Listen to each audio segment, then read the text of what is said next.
আপনাকে স্কিল্ড করা, আপনার মোরালিটি, লয়্যালটি, ইন্টিগ্রিটি, সিনসিয়ারিটিকে ডেভেলপ করাটা হচ্ছে আমাদের অন্যতম একটা উদ্দেশ্য। এজন্য আমরা বলছি আমাদের ভিশনের মধ্যে সমৃদ্ধ বাংলাদেশ গড়ার লক্ষ্যে সদক্ষ দেশপ্রেমিক নাগরিক আমরা তৈরি করতে চাই। আর আমাদের লক্ষ্য এবং উদ্দেশ্যের মধ্যে আমরা বলেছি আল্লাহ রব্বুল আলামিন প্রদত্ত, রাসূল করিম সাল্লাল্লাহু আলাইহি ওয়াসাল্লাম প্রদর্শিত বিধান অনুযায়ী মানুষের সার্বিক জীবনের পুনর্বিন্যাস সাধন করে আল্লাহর সন্তুষ্টি অর্জন করা। আমরা একটা রিফরমেশন চাই। হিউম্যান বিংয়ের মধ্যে যদি রিফরমেশন করা সম্ভব না হয় তাহলে এই মানুষগুলো হিংস্র পশুর মতো হয়ে যায়। তাদের যখন আনুগত্য পরায়ণতা না থাকে, তাদের মধ্যে যখন ডিসিপ্লিন না থাকে, তখন সেই মানুষগুলো কার্যত মানুষ থাকতে পারে না। যেটা আল্লাহ রাব্বুল আলামিন কোরআন শরীফের ভিতরে এইভাবে বলছেন, লাহুম কুলুবুল্লা ইয়াফকাহুনা বিহা ওয়া লাহুম আয়ুনুল্লা ইউবসিরুনা বিহা ওয়া লাহুম আযানুল্লা ইয়াসমাউনা বিহা উলাইকা কাল আনআম বাল হুম আদল উলাইকা হুমুল গাফিলুন। আমি যদি এই শব্দ ব্যবহার করতাম তাহলে অনেকে মাইন্ড করতেন যে আমাদেরকে আপনি পশু পাখির সাথে তুলনা করলেন। এটা আল্লাহ করছে, তো এই কারণে এটা অনেস্টির সাথে আমি বলতে পারছি। আল্লাহ রাব্বুল আলামিন কতগুলো ক্রাইটেরিয়া দিয়ে বলছেন যে মানুষ হতে পারে এই ক্রাইটেরিয়াগুলো ফিল আপ করলে। তার মধ্যে লাহুম কুলুব লা ইয়াফকাহুনা বিহা, অর্থাৎ এর ইনভার্স রিলেশনটা হচ্ছে তাদের একটা অন্তর আল্লাহ রাব্বুল আলামিন দিয়েছেন। অন্তর দিয়ে আল্লাহকে উপলব্ধি করতে হবে, আল্লাহর সৃষ্টিকে উপলব্ধি করতে হবে, মানবতার জন্য তাকে নিজেকে নিবেদিত করতে হবে। লাহুম কুলুব লা ইয়াফকাহুনা বিহা। আর যদি সে এটা করে, অর্থাৎ সে যদি অন্তর দিয়ে আল্লাহ রাব্বুল আলামিনকে বুঝতে না পারে, তার উপরে অর্পিত দায়িত্বগুলো সে উপলব্ধি করতে না পারে, আল্লাহ রাব্বুল আলামিন বলছেন সেকেন্ড কন্ডিশন হচ্ছে আল্লাহুম আয়ুনুল্লাহ ইউবসিরুনা বিহা, তাকে আমি একটা চোখ দিয়েছি, আল্লাহর নিদর্শনগুলো দেখে, দেখার পরে সে সেলফি তোলে। দেখবেন সমুদ্রের মাঝখানে যাওয়ার পরে সমুদ্রের টাইডাল উত্তাল ঢেউ দেখার পরে ওইখানে কে কয়টা সেলফি তুলতে পারে এই জন্য উথাল পাতাল হয়। আবার যখন সমুদ্রের মাঝখানে যদি কখনো ঝড় প্রচণ্ড রকমের বইতে থাকে, একদিন আমি পদ্মা নদী পার হচ্ছি, আমার বাড়ি খুলনাতে, ঢাকা খুলনা পদ্মা ব্রিজ হওয়ার আগে পদ্মা নদী পার হয়ে যেতে হতো। তো একদিন নদীর লঞ্চের মধ্যে হঠাৎ করে বিশাল ঝড় শুরু হয়ে গেল। এই ঝড়ের কবলে যখন পড়লাম, এক মহিলাকে আমি দেখলাম আমার পাশে দাঁড়ানো, প্রচণ্ড রকম, সাঁতার জানে না হয়তো সে, প্রচণ্ড রকমের ভীত সন্ত্রস্ত হয়ে পড়ল এবং একটা পর্যায়ে পড়া শুরু করলো, মানে সাবকনশিয়াস মাইন্ডে পড়ছে লাউলা লাউলা লাউলা লাউলা লাউলা। আমি এটা শুনে আমি ওই ঝড়ের কথা চিন্তা না করে আমি ভাবছি সে হিন্দু বা অন্য কোনো ধর্মের হবে, সে হচ্ছে গীত গাইছে বা কিছু একটা হবে হয়তো। আমি পরে ঝড় থামার পরে আমি জিজ্ঞাসা করলাম, আপনি এটা কি বলতেছিলেন? বলছে কেন, বিপদে পড়লে পড়তে হয় না লাউলা? আমি বলছি ওটা লাউলা না, এটা হচ্ছে লা হাওলা ওয়ালা কুওয়াতা ইল্লা বিল্লাহ, এরকম পড়তে হয়।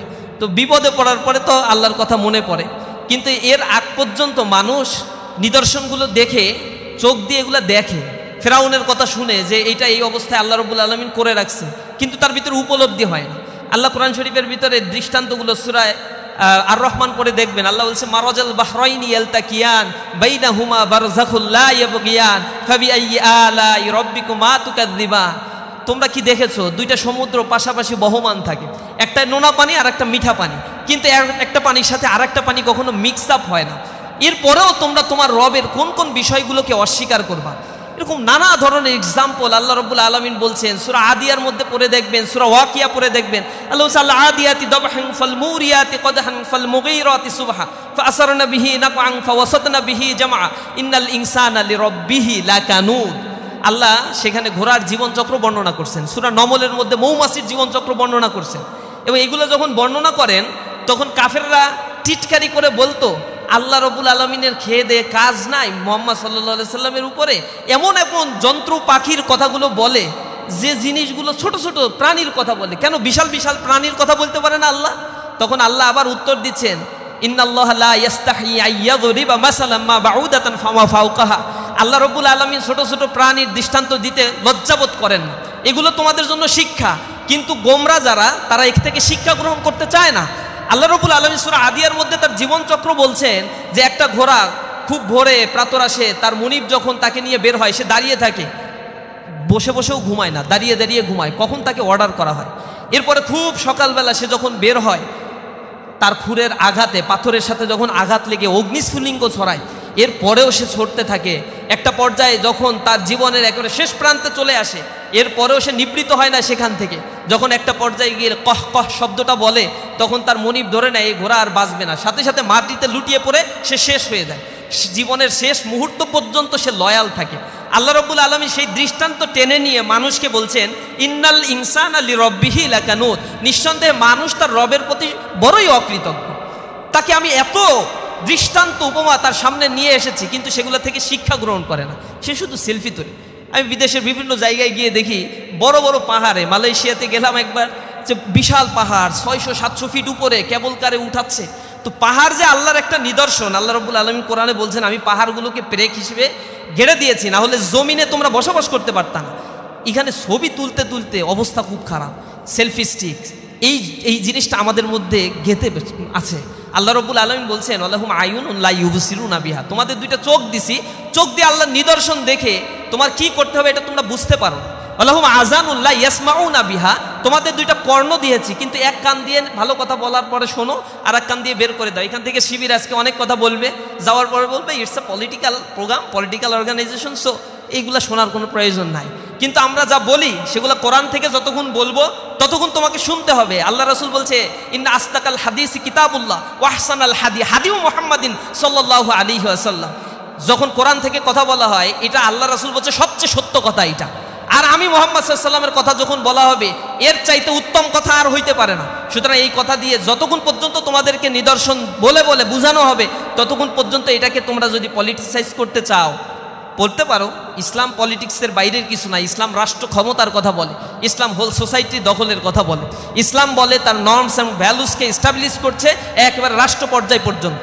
সুতরাং এই জিনিসগুলো যতই বলা হোক না কেন, আমাদের মাথার ভিতরে এটা নিতে হবে।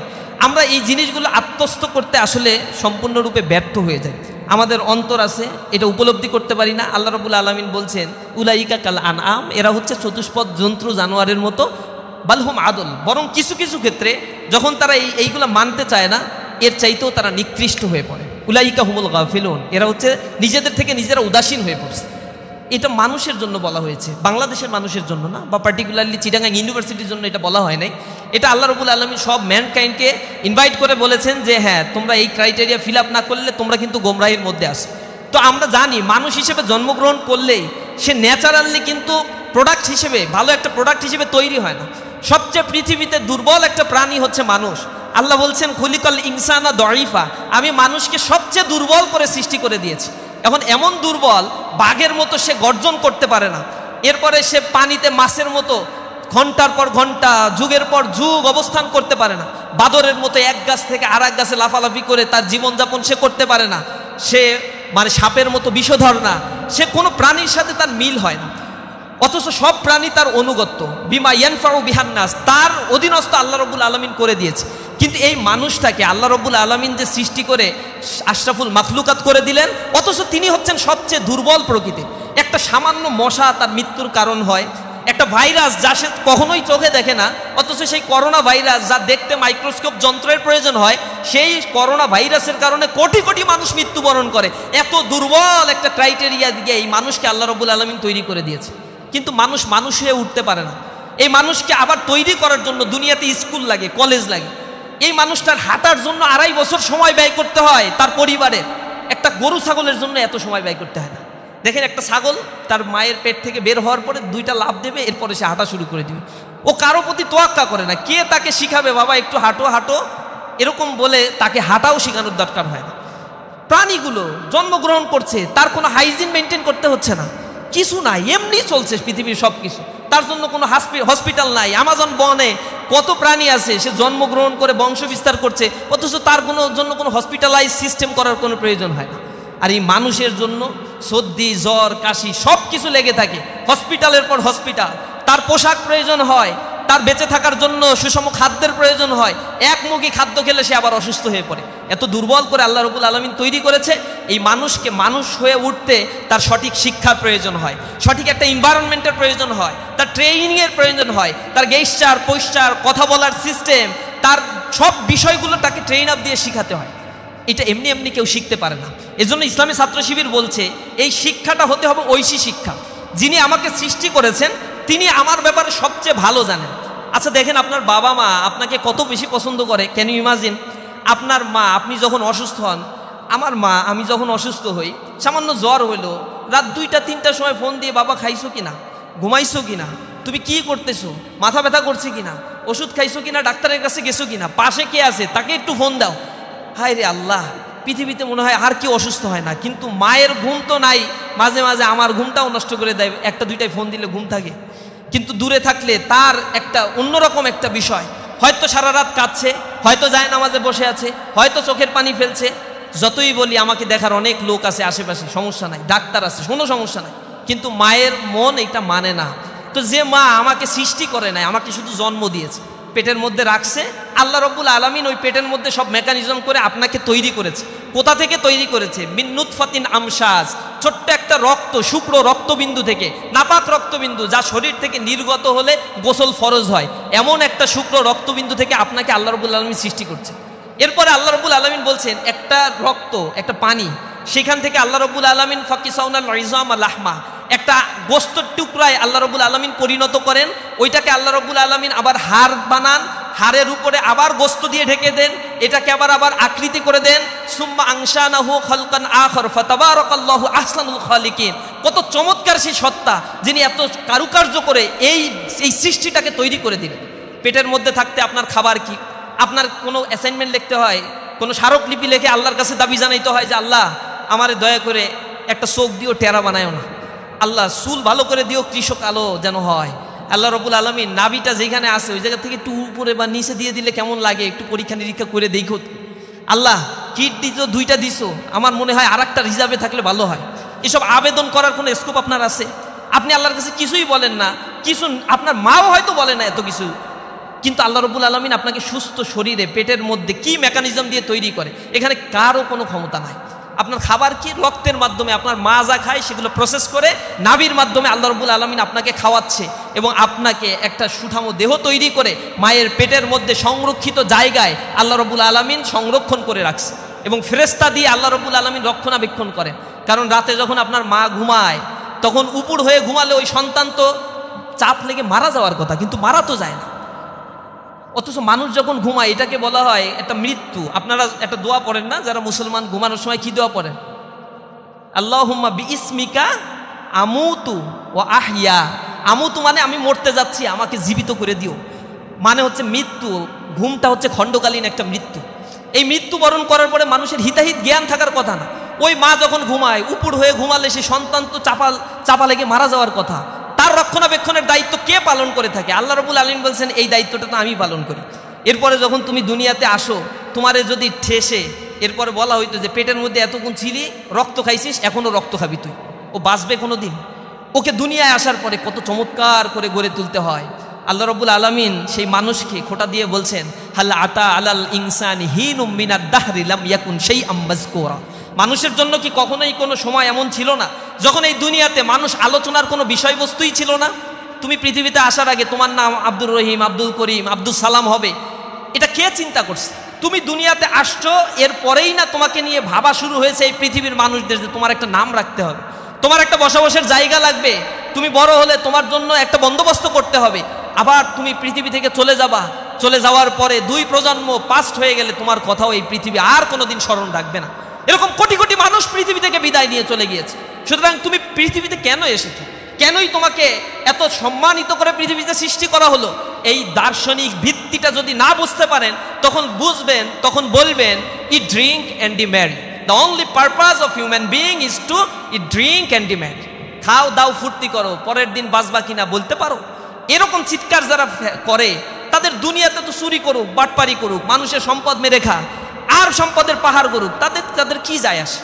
তারা আনইথিক্যাল অ্যাক্টিভিজম করবেই, তারা ফ্রি সেক্স লিভিং টুগেদারকে প্রমোট করবেই, তারা ফ্যামিলি বন্ডিংগুলোকে ভেঙে সারখার করে দেবে, তারা পাশবিক জীবনযাপন করবে। This is so much natural system, এগুলো তারা করে থাকে। সুতরাং এই জায়গায় আসল নলেজটা আসলে কোথা থেকে আসছে? তোমার রব তোমাকে কত ভালোবাসেন, যিনি এত চমৎকারভাবে তোমাকে সৃষ্টি করে দিলেন, আর যিনি সৃষ্টি করেছেন তিনি তোমার জন্য কোন আইনটা সবচেয়ে কল্যাণকর সে সবচেয়ে ভালো বুঝবে। তোমার মা যেমন তোমাকে শুধু পেটে রাখার কারণে এত মায়া মহব্বত করে, আর যিনি সৃষ্টি করে ফেলছেন তিনি কতটা ভালোবাসবেন তোমাকে। সুতরাং তিনি তোমার জন্য একটা আইন করে দিয়েছেন, তার আইনই সবচেয়ে ভালো আইন, মানুষ যা তৈরি করে তার সুবিধার জন্য। আওয়ামী আমলে যে আইন করছে শুধু আওয়ামী পুনর্বাসনের জন্য, আবার সামনে যে আইন হবে, মানুষ তৈরি যে আইনগুলো করবে, এগুলো তাদের সুবিধার জন্য। এর আগে যারা আইন তৈরি করছে নিজেদের সুবিধার জন্য।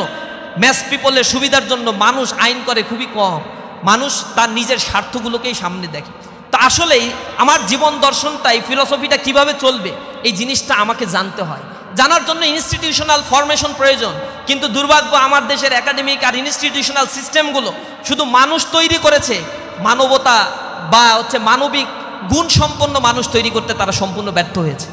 এ কারণে তারা দুর্নীতি করে, স্বজনপ্রীতি করে, নেপোটিজম, মানে মানুষের অর্থ সম্পদ লোপাট করে বিদেশে সেকেন্ড হোম তৈরি করে, নিজেরা ভালো থাকার জন্য যা ইচ্ছা তাই করে, আর একজন মানুষকে হত্যা, সাজাতিকে হত্যা করতে তারা দ্বিধা সংকোচ করে না।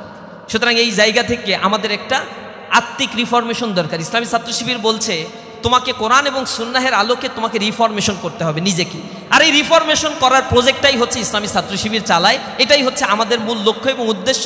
আর এটা আমরা এ কারণে করি না যে এটা করার পরে অনেক টাকার মালিক হব, আপনারা এই সংগঠনে আসলে চাঁদা দিবেন, সেটা দিয়ে অনেক আমাদের ওই গাড়ি বাড়ি এগুলো হয়ে যাবে। এখানে ফার্স্ট ক্রাইটেরিয়া হচ্ছে টাকা সবার বেশি বা সবার আগে দিতে হয় যিনি যে শাখার সভাপতি, তার পকেট থেকে আগে বাইতুল মালের টাকা বা আমাদের সংগঠনে টাকাটা আগে দিতে হয়। এরপরে যারা উপরের দিকে পদে আসে দ্বিতীয় পর্যায়ে তাদের কাছ থেকে আগে টাকা নেওয়া হয়। এটা বাধ্যতামূলক অনেকটা। তুমি যদি অর্থ স্যাক্রিফাইস না করতে পারো, আল্লাহ রাব্বুল আলামিন বলছে আল্লাযীনা ইউনফিকুনা ফিস-সাররাই ওয়াজ-যাররাই ওয়াল কাযিমিনাল গায়জ ওয়াল আফিনা আনিন নাস। আল্লাহ রাব্বুল আলামিন বলছেন সচ্ছল থাকো অসচ্ছল থাকো, দান করতে হবে। এই টাকাগুলোর সুষ্ঠু তদারকি হয়, এমন না যে টাকা কিছু পাইলাম, কিছু ডান পকেটে কিছু বা পকেটে ঢুকাই দিলাম, নেতা আমি যা ইচ্ছা তাই করতে পারবো। এখানে এই সুযোগটা নাই। নেতাকে আবার অডিটের মুখোমুখি হইতে হয়, মাস শেষে রিপোর্ট পেশ করতে হয়, কয় টাকা কে দিল, কোথায় কি খরচ করলা। এই যে প্রোগ্রাম করা হচ্ছে, যা খরচ হচ্ছে 2 দিন পরে, আজকেই মনে হয় বিকালে আবার মিটিং করে ওইটা বুঝাই দিতে হবে কয় টাকা খরচ হইলো, কোত্থেকে আয় হইলো, কোত্থেকে ব্যয় হয়েছে, কত কি আছে আর কত কি লাগবে। যদি লাগে তাহলে ভাগ করে নাও সবাই, আর যদি না লাগে তাহলে ঠিক আছে আলহামদুলিল্লাহ, উদ্বৃত্ত আছে, পরের প্রোগ্রামটা ভালো করে করব। এগুলো আমাদের সংগঠনের বেসিক সিস্টেম, এভাবেই আমাদের অর্থায়নগুলো হয়ে থাকে। তা আলহামদুলিল্লাহ ইসলামী ছাত্র শিবির করতে গেলে বেসিক ক্রাইটেরিয়া, আপনাকে কিছু ভালো মানুষ হতে হবে, একটু লেখাপড়া করতে হবে, ইসলাম সম্বন্ধে জানতে হবে। এইগুলা ফিল আপ করলে ইসলামী ছাত্র শিবির করা যায়, এটা খুব কঠিন কিছু না।